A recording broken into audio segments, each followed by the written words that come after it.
বিলাসীপাৰাত নিশা সংঘটিত হৈছে এক চাঞ্চল্যকৰ ঘটনা। অপহৰণক কেন্দ্ৰ কৰি এই চাঞ্চল্যকৰ ঘটনা সংঘটিত হৈছে। বিলাসীপাৰা হাগামা ৰাষ্ট্ৰীয় পথৰ পৰা AS 180/4900 এখন বাহন লৈ 4-5 জনীয়া এটা দুৰ্বৃত্তৰ দলে মইনুল হক আৰু বিপ্লৱ ৰায় নামৰ দুজন যুৱকক অপহৰণ কৰে। আৰু তাৰ পিছত অপহৰণ কৰি সোৱাপাতা তৃতীয় খণ্ডৰ গাঁৱৰ মাজেৰে গৈ থকা অৱস্থাতেই গাড়ীখনত চোৰাবাখৰ কৰাত ৰাইজে গাড়ীখন খেদি খেদি জব্দ কৰে।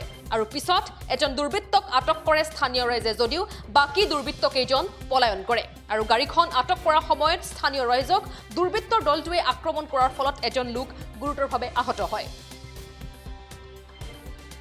ঘটনাটো হৈছিল আজি সন্ধিয়া আমাৰ সোণামুখী ন্যাশনাল ৰোডেৰ পৰা এটা মাৰুতি সুইফট ডিজায়াৰ 4-চকীয়া বাহন আমাৰ মাস্টাৰগলা পিনে সোমালে আৰ এই ভিতৰেৰ পৰা একটা আওয়াজ আহিলে যে আমাক বসক বসক আমাক কিডন্যাপ কৰেছে। এই শব্দ শুনি ওচৰ পাজৰৰ মানুহ এতিয়া বিভিন্ন সাইডত আমাক ফোন কৰি ৰাইজক জনাই দিল যে সোণামুখীৰ পৰা মাস্টাৰগলা অঞ্চলেৰ ভিতৰত একটা গাড়ি সোমালে, তাৰ ভিতৰত কিডন্যাপকাৰীয়ে কিডন্যাপ কৰে লৈ গৈ আছে।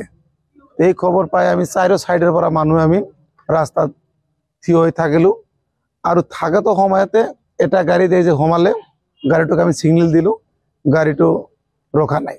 তারে পৰা আওয়াজ আহিল যে মোক বসক। তেতিয়া আমি গাড়িৰ পিনে দৌড়ি দৌড়ি গৈ গৈ শেষত সোৱাপাতা পাৰ্ট 3 একদম আপনাৰ ব্ৰহ্মপুত্ৰ নদীৰ কিনাৰত গৈ গাড়িখন ৰাখিল। তাতে আমি গৈ তাক সেই কিডন্যাপকাৰী দলেৰ পৰা দুটা লড়াক আমি উদ্ধার করিলো। আর ওই কিডন্যাপকারী 4-5 জন একটা দল আছিল, গোটেইকেইটা ভাগি পলায়ন করিলে। তারপর আর এজনক আমি তাতে আমি এই আটক কৰিবলৈ সক্ষম হৈছো ৰাইজে। আৰ সেই সময়তে আমাৰ মন